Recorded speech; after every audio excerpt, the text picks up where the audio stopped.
Ивана, се зборуваше и за односите со Бугарија. Да, токму така Бубе, на неколку теми тука се дебатираше на денешниот брифинг, односно беа опфатени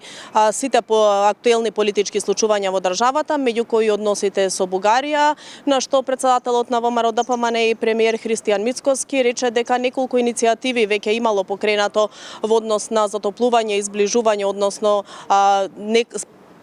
почнување на некакви разговори практично со официјална Софија, дека такви иницијативи имало и од Брисел и од влијателни земји членки на Унијата, но дека досега официјална Софија нема потврда дали прифаќа некој таков разговор или дали воопшто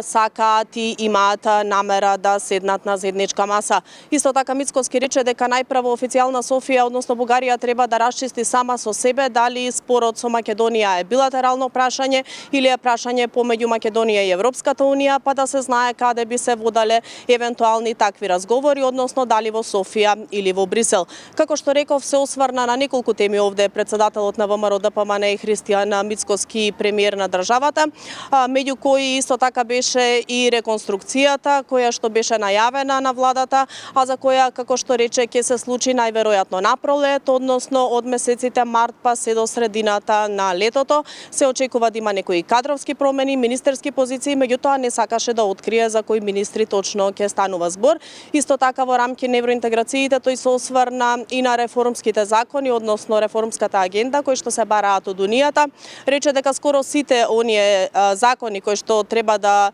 се направат со цел реформи во државата ќе бидат исполнети, дел од нив до крајот на годината, дел од почетокот на идната година. Меѓу нив ги спомена кривичниот законник кој што рече дека веќе е готов, дека е поминат на владина седница и дека е доставен до канцеларијата на Европската комисија. Се чека тој да биде одобрен и да биде вратен и да влезе до крајот на декември во собраниска процедура. Во однос на изборниот законник пак рече дека исто така е готов, меѓутоа дека во собраниска процедура ќе влезе по 11 јануари, односно по одржувањето на повторените локални избори со цел нели да не влијае на изборниот процес. Во однос на оние реформски закони во правосудството пак Мицкоски порача дека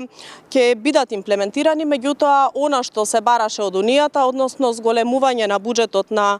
судиите и јавните обвинители на 1,3%, дека тоа нема да биде толку, но најави дека буџетот ќе биде зголемен за околу 0,45% до максимум 0,5%, но дека тие средства нема да се користат за плати на обвинителите и на судиите, туку дека ќе се користат за нови вработувања во судството. Еве за крај да потенцирам дека темата на денешниот брифинг беше престојниот конгрес на ВМРО ДПМН, кој што ќе се одржи во сабота во Кавадарци. Премиерот Христијан Мицкоски и председател рече дека тој ќе се одржи под слоганот "Визија што гради држава", најави дека очекува и односно дека ќе биде еден од најмасовните конгреси досега на партијата и дека очекуваат околу 850 делегати и околу 1700 гости. Меѓу нив, како што рече, ќе има присутни гости и од сестринските партии на ВМРО ДПМН, некои ќе се обратат преку видеообим, други пак и лично ќе присуствуваат на конгресот. Како што рече, точките кои што се предвидени, најбитната е изборот на председател, односно повторување на мандатот на сегашниот председател на ВМРО ДПМН Христијан Мицкоски со оглед на тоа што потврди дека досега има пријавено само еден кандидат. Тоа се во кратко нели оние детали кои што ги имавме од овде од брифингот, секако подетален извештај и во следното информативно издание.